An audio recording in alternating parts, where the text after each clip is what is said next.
Blogerlar qanaqa smartfon ishlatishadi? Bugungi mehmonimiz ilmiy ommabop bloger Sa'dulla. Assalomu alaykum. Yaxshimisiz?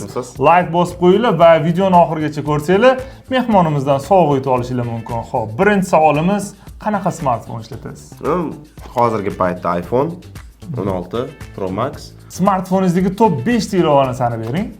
ChatGPT, CapCut, YouTube, PayMe, Manus ishlataman. Smartfoningizni necha pulga olgansiz? Smartfonimni akam sovg'a qilganlar yangi yilga. Smartfoningizda puli chiqib ketdimi? Ya'ni blogerlik orqasidan daromad topsa bo'ladimi? Boshida birinchi yil pul bo'lmaydi, baribir, lekin to'xtamasdan ishlayversanglar, nafaqat telefonni, xonadonni ham puli chiqib ketadi. Nimaga iPhone boshqa smartfon emas? Chunki ekotizimi bor, ya'ni MacBook ishlataman, MacBook bilan ekotizim bor, quloqchinlar bilan ekotizim bor va undan tashqari ba'zi bir holatlarda u shunchaki ishlab beradi. Birinchi telefoningiz qaysi bo'lgan? Xitoycha ZTE bo'lgan, mana bunaqa ochiladigan, женский bo'lgan, ayollarga, chunki modelini bilmayman, kichkina edim juda ham, lekin shu ayamga yangi telefon olib berishganda, menga shu ularni qizil mana bunaqa ZTE'lari o'tganda Xitoycha, hamma narsasi Xitoychada bo'lardi, ishlatishni bilmasdim uni, faqat alo uchun. Ikki porti bormi? Yo'q, ikki porti ham yo'q edi. Hech nimasi yo'q edi. Smartfoningizda o'yin o'ynab turasizmi? Smartfonda o'yin o'ynamayman, faqat Dota o'ynayman, lekin VPN ni yo'qotganingizda haliga reklama chiqadi-ku o'yin bilan. O'yin reklamani ichida o'ynasangiz bo'ladi-ku, o'shanaqalarni o'ynab turaman.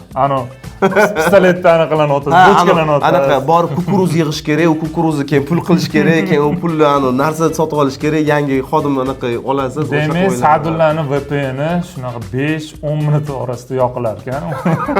Vaqti bor ekan o'yin o'ynashga.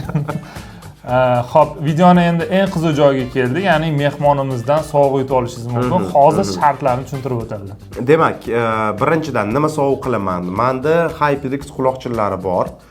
Men o'zim ularni ishlatganman, o'yin uchun quloqchinlar, lekin hozirgi paytda simsizini olganim uchun simligini chetga chiroyli qilib korobkasiga, qutisiga bekitib qo'yganman. O'shanga shuni men sovg'a qilib yuborgan bo'lardim. Shartlar qanaqa? Menga Texnoplovga va Mirfoyoz blogga obuna bo'lgan bo'lishingiz kerak. Bu birinchi shart.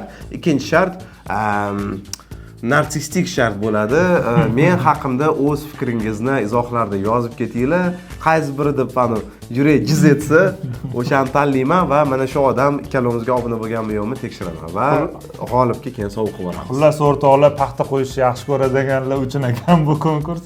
Davay bosinglar. Mehmonimizga rahmat deb qolamiz. Videoni yaqinlarga jo'natib qo'yinglar va hammalarga omad. Rahmat.